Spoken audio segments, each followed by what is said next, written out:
It's perhaps an understatement to say that much of the geopolitical dynamics in the region are impacted by Iran and by other countries and other actors' varied relations with Iran. In 2015, J Street was proud to be a part of the broad coalition that supported the Joint Comprehensive Plan of Action, the JCPOA, also known as the Iran deal. We're so grateful for our allies in Congress that voted for it in 2015 and continue to support and advocate for it as an effective measure for preventing Iran from acquiring a nuclear weapon.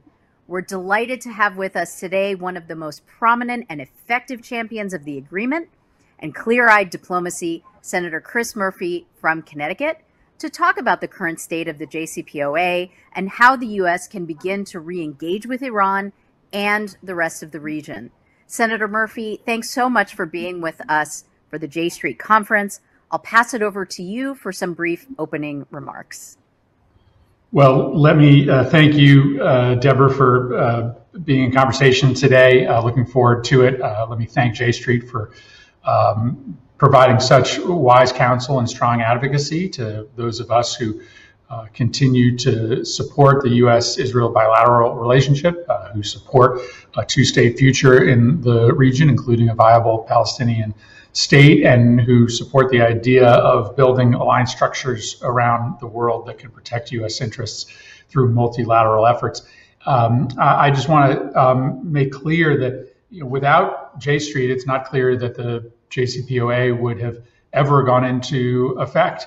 That was obviously a very controversial vote that we took in Congress with some very serious lobbying interests lined up with a goal of scuttling an agreement that would, in my estimation, unquestionably make the United States and the region safer. And it was J Street that rallied early to explain why the best way to confront all sorts of other malevolent behaviors in the region by Iran, like their ballistic missile program, their support for terrorist organizations, was to first take the nuclear question off the table, that everything else Iran was doing in the region is much more dangerous if they also are only a few months away from a nuclear weapon.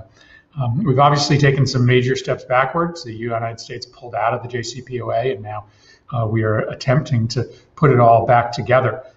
This is happening right as Iran is beginning to enter into their own election cycle. We also have a lot of work to do to restore the viability of a two-state solution. The actions taken by the Israeli government over the last 4 years, have really made that possibility, almost appear as fantasy to some inside the region. We still hold out hope. We still believe it's possible, but it's time that we drive a clear message with our friends in Israel that any efforts to try to annex portions of the Jordan River Valley, any major new settlements, could perhaps forever take off the table the viability of a Palestinian state, which I think is absolutely key to Israel's long-term security. So plenty of work to do, obviously great opportunities with an administration that believes in diplomacy. I am really honored to have the chance to serve on the Foreign Relations Committee, to chair the Middle East Subcommittee. But I'm equally pleased and equally honored to be considered a friend of J Street and be in dialogue with you today. Thank you so much for those opening thoughts, Senator. I'd like to build on some of what you said, and you mentioned the U.S. withdrawing from the JCPOA, and turning to that, in May of 2018, the Trump administration stated that it was withdrawing from the agreement, and it then undertook what it called a quote-unquote maximum pressure campaign to sanction and isolate Iran. Senator, what is your assessment of the impact those moves had on Iran's nuclear activities and its other troubling conduct, which you referred to in your remarks, in the region? Well, let me explain what could be viewed as the silver lining of the disastrous maximum pressure campaign.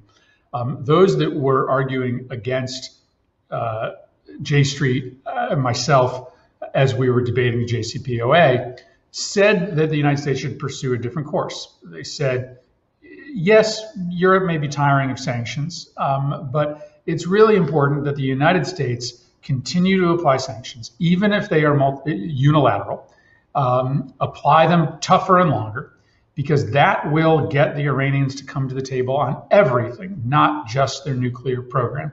That was the chief complaint that opponents had of the JCPOA, that it only settled the nuclear program. And the theory of their case was tough U.S. sanctions extended for a longer period of time will get the Iranians to come to the table on everything else.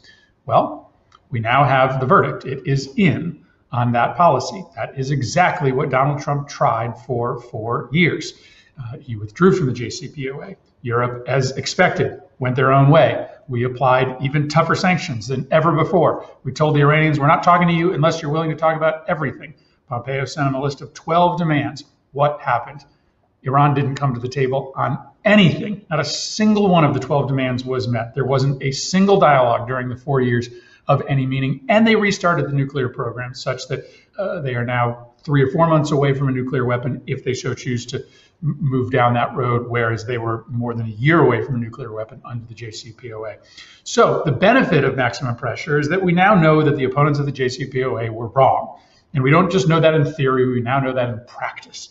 And so even more reason for us to get back into this agreement and then use that alliance structure, which is not just Europe, it's the Chinese and the Russians, to try to move on to other malevolent behaviors. Maximum pressure was a disaster. There's nobody that can argue it worked. And we are now in the position of having to clean up the mess, but at least with the benefit of knowing that the argument against the nuclear agreement is deeply, deeply flawed.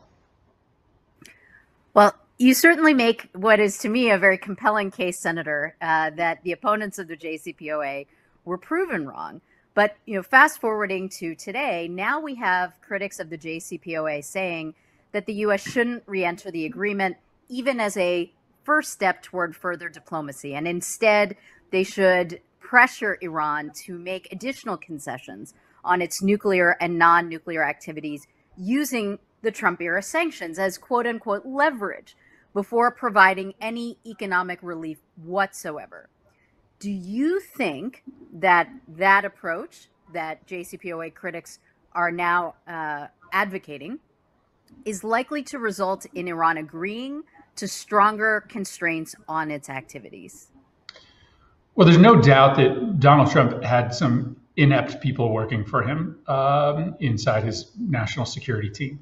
But the failure to get Iran to the table on everything, nuclear program, support for terrorist groups, ballistic missile program, was not a failure of personnel. It was a failure of strategy.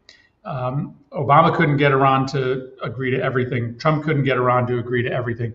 And so Joe Biden isn't going to be able to get Iran to sit down and talk about everything. In fact, the quickest way to be able to have a real negotiation around, for instance, their ballistic missile program is to settle this question of their nuclear program for the time being. I think you also have to understand that there are lots of factors that influence Iran's behavior in the region, not just U.S. sanctions policy. As long as we continue to sell record numbers of record levels of arms to the Saudis and the Emiratis, the Iranians are going to have no interest in coming to the table on giving up their ballistic missile program. They are going to come to the table and say, okay, I'm willing to talk about my ballistic missile program as long as the Saudis and the Emiratis are willing to talk about the weapons that are pointed at me.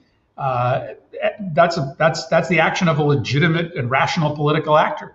So if we want to engage in a discussion with Iran about other topics besides our nuclear program, we're also going to have to be willing to put on other facets of American foreign policy besides sanctions, including our security relationship with the Gulf. And listen, I wish that weren't the case, but we have to deal in the real world, not the fantasy world. And half this town that works on Iran policy deals in fantasy rather than reality. Thank you for that. So building again, on the comments that you just made about the U.S.'s relationships in the region, and particularly with the Saudis and Emiratis, and the huge promises that have been made about arms sales, The Trump administration planted the United States firmly behind Saudi Arabia and its Gulf partners in their regional struggle for power and influence with Iran. In your judgment, was that a move that served U.S. interests? Well, I make the argument that it did not and it does not. Iran is an adversary. The Saudis at times are an ally, but there are plenty of times where Saudi interests or Emirati interests run counter to U.S. strategic interests. We should be a partner with the Saudis when it aligns with our values and our interests, but we should not provide them with unconditional support for their brutal repression of political dissent inside these countries or for their military adventurism outside, like in Yemen. I've made the argument, and most recently in a long piece for Foreign Affairs, that the United States should step back and maybe not take a neutral position as to who wins the contest for regional hegemony, but certainly be much more limited in our intervention. Interesting. There's this moment during the Trump administration where Iranian-aligned forces hit Saudi Aramco, and we come very close to attacking Iran. And the Saudis, I think, expected that we were going to attack Iran because they perceive us to provide them with a security guarantee. And when we didn't, reports suggest that that actually set off some potential discussions between the Iranians and the Saudis. The minute that the Saudis realized, oh, wait a second, maybe the United States aren't going to be here to defend us against every threat we face, maybe we'd be better off in a dialogue. I think that's a really interesting set of events that is perhaps instructive on what will happen if the United States has a little bit lower security footprint in the region. The sky will fallists say that if we do that, it will lead to conflict. The other way to look at it is that if the United States is not the daily arbiter of conflict in the region, then there'll be more reason for countries to talk to each other about how to live in relative peace. Senator, thank you so much for your time, as well as for your continued work on foreign policy and diplomacy on the Hill. We at J Street are very grateful to you. Well, thank you to J Street. You're a great partner, and good luck on your conference. Thank you.